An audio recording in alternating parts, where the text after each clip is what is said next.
صلي وسلم وبارك على سيدنا محمد عليه افضل الصلاه والسلام. ازيكم عاملين ايه؟ رب تكونوا في احسن صحه وفي افضل حال.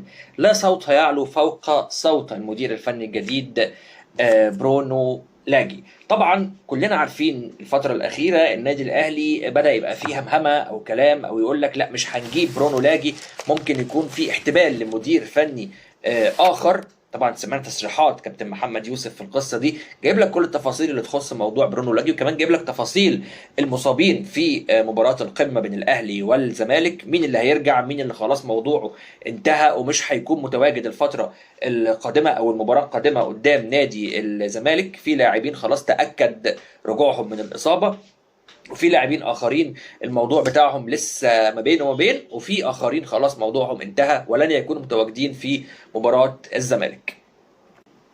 وكمان جايب لك اخبار عن الحكم الاسباني اللي هيدير لقاء الاهلي والزمالك يوم الاثنين اللي جاي الساعه 8 مساء.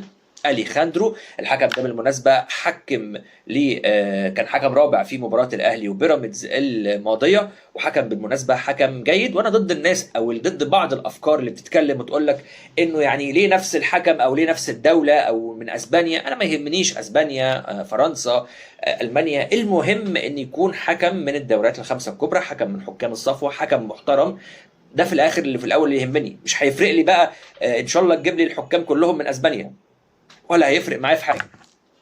كمان عندنا شويه تفاصيل تخص اجتماع مهم جدا تم ما بين كابتن محمود الخطيب وسيد عبد الحفيظ، بيخرس كل الألسنة للي بيقولوا لسه كابتن محمود الخطيب ما يعني خدش القرار في الترشح لانتخابات النادي الاهلي، لا خد القرار والموضوع انتهى والقصه انتهت. جايب لك تفاصيل اجتماعه اللي هتثبت لك انه اخد قرار الترشح لانتخابات النادي الاهلي، وكمان ايقاف مدحت شلبي في قنوات MBC. موضوع كبير وعندنا مواضيع كتيره جدا جدا.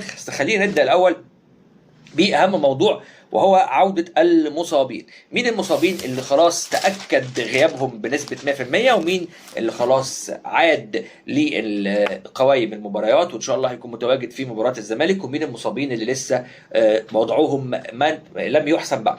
مبدئيا كده أحمد السيد زيزو بنسبة 99% متواجد في مباراة الأهلي والزمالك، أحمد نبيل كوكا بنسبة 100% متواجد، محمد علي بن رمضان متواجد، اشرف بن شرقي اشرف داري انا اسف هو اللي عليه وعليه. يعني الموضوع لسه مش مستقرين عليه بشكل كبير.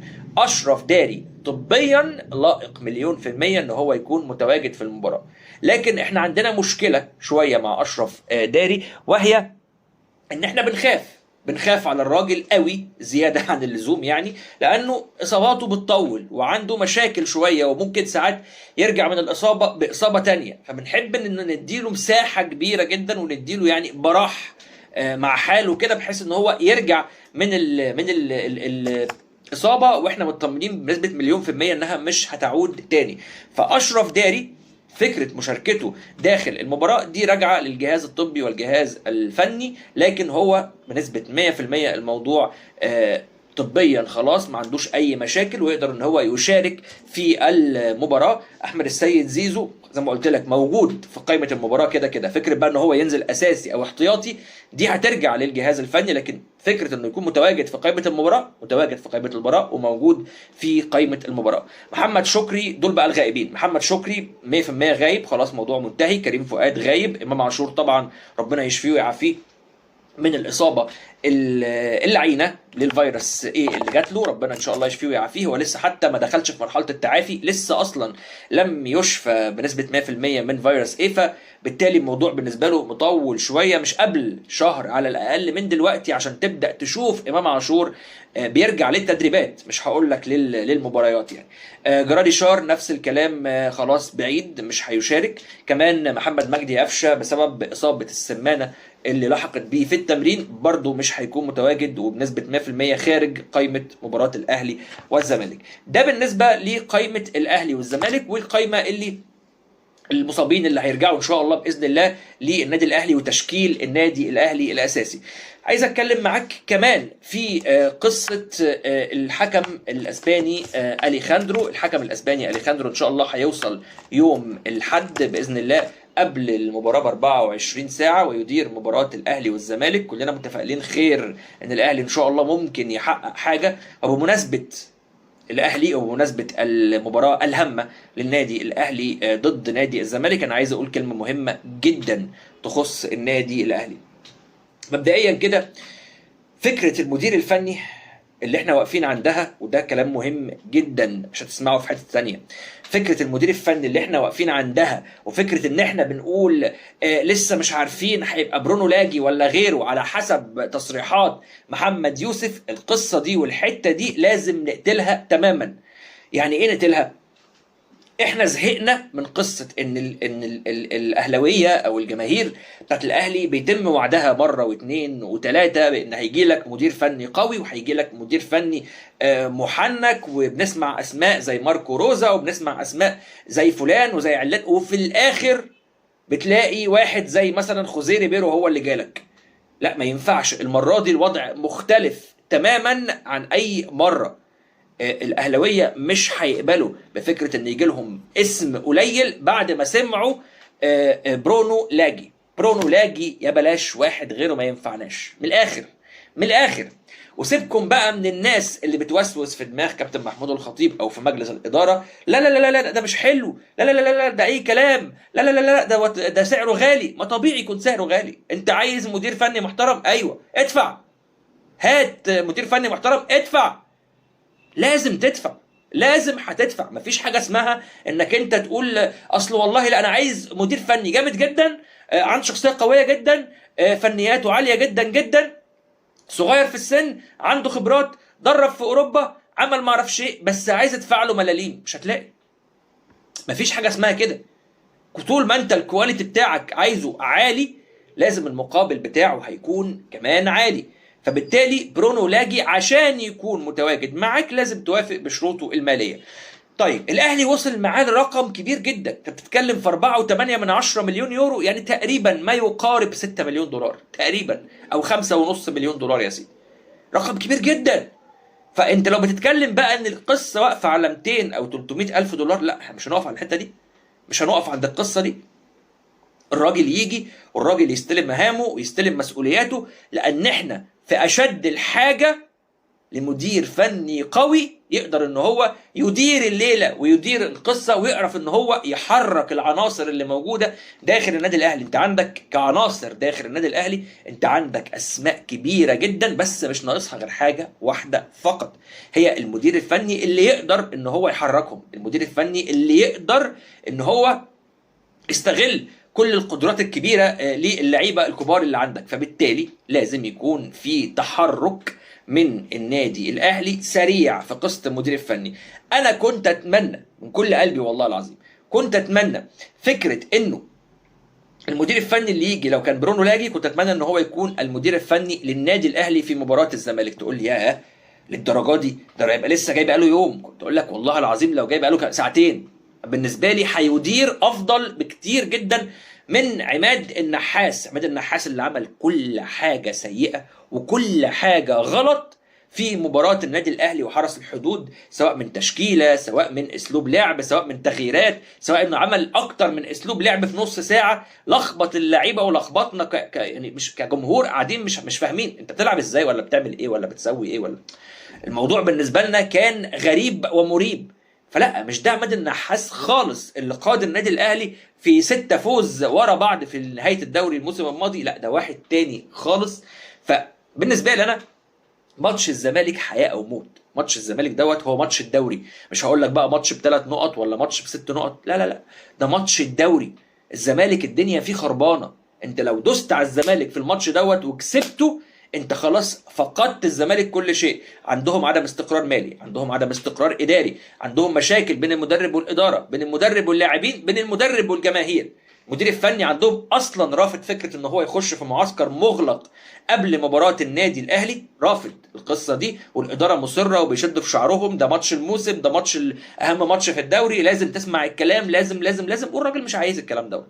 فبالتالي فوزك كاهلي على الزمالك في المباراه دي، انت فقدت الثقه وافقدت الثقه لنادي الزمالك في نفسه ان هو يقدر بعد كده ينافس. فبالتالي الموضوع هيقلب بقى عندهم ان هم خلاص انت بتديله كتف كده من المنافسه، مش هيبقى لك غير المصري اللي هو عمره ما بيطمح للمنافسه على بطوله الدوري. اقصى طموح المصري خد بالك هو المركز الثاني والمشاركه في دوري ابطال افريقيا، ما عندوش اي طموح اخر غير ده.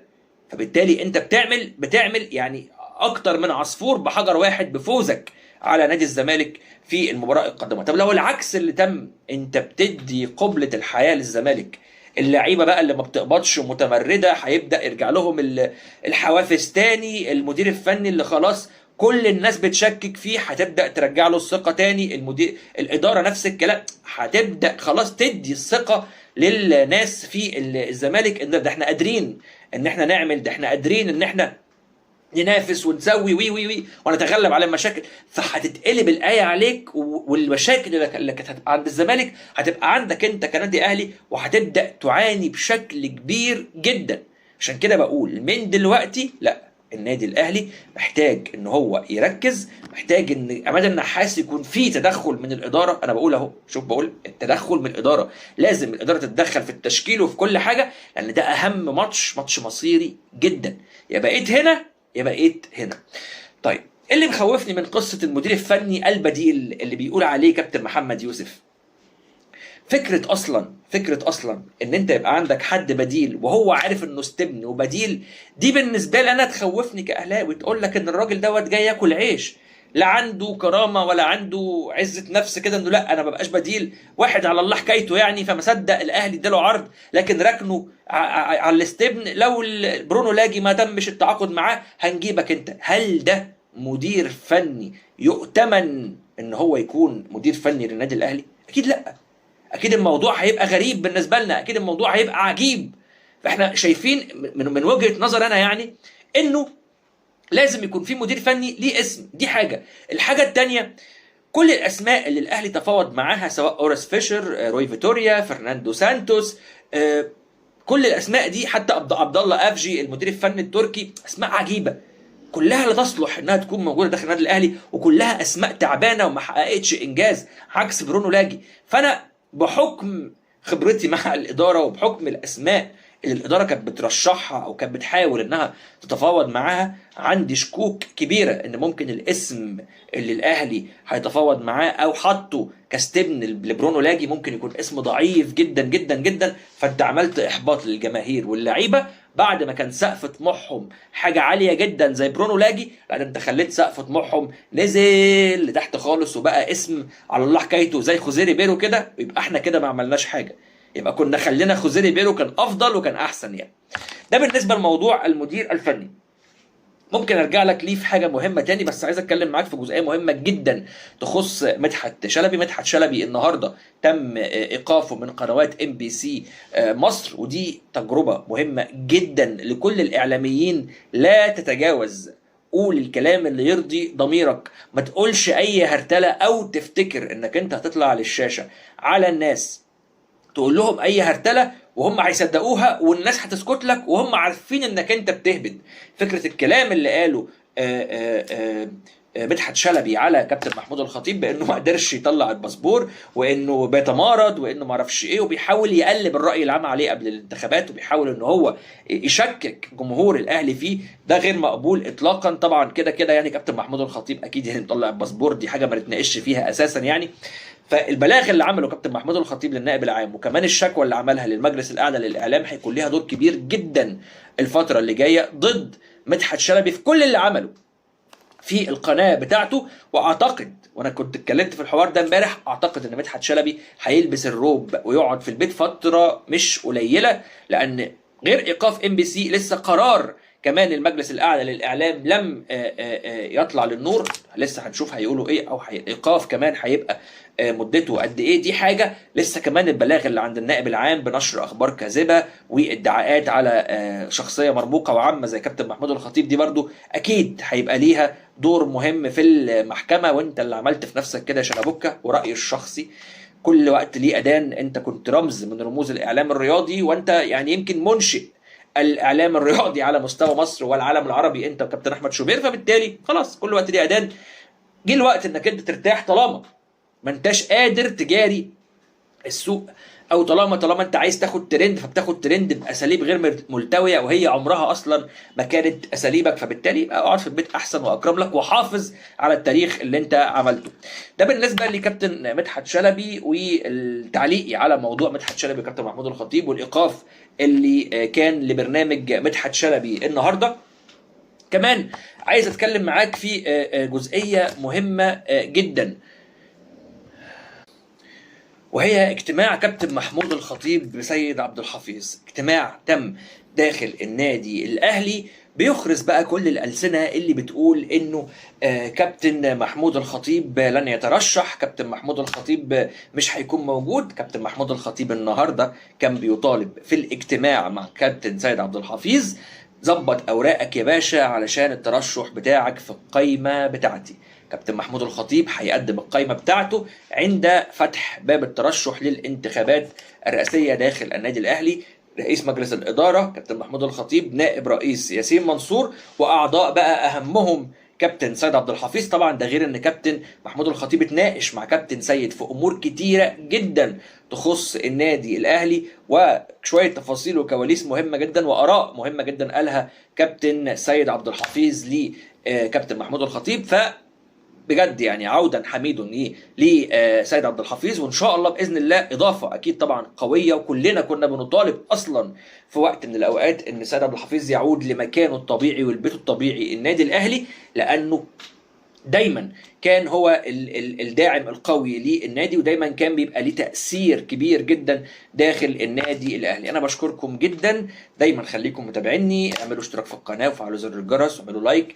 دعمكم ليا دوت شيء بيفرحني وفخور بيه جدا جدا، وبفرح ان صوتي بيوصل من خلال دعم حضراتكم، سواء باشتراككم للقناة او لعمل لايك للفيديو. دايما بكون معاكم في بثوث وفيديوهات متواصلة على مدار اليوم لمناقشة كل أخبار النادي الأهلي والكرة المصرية. إن شاء الله لحد ما أشوفكم في اللايف أو الفيديو القادم. السلام عليكم.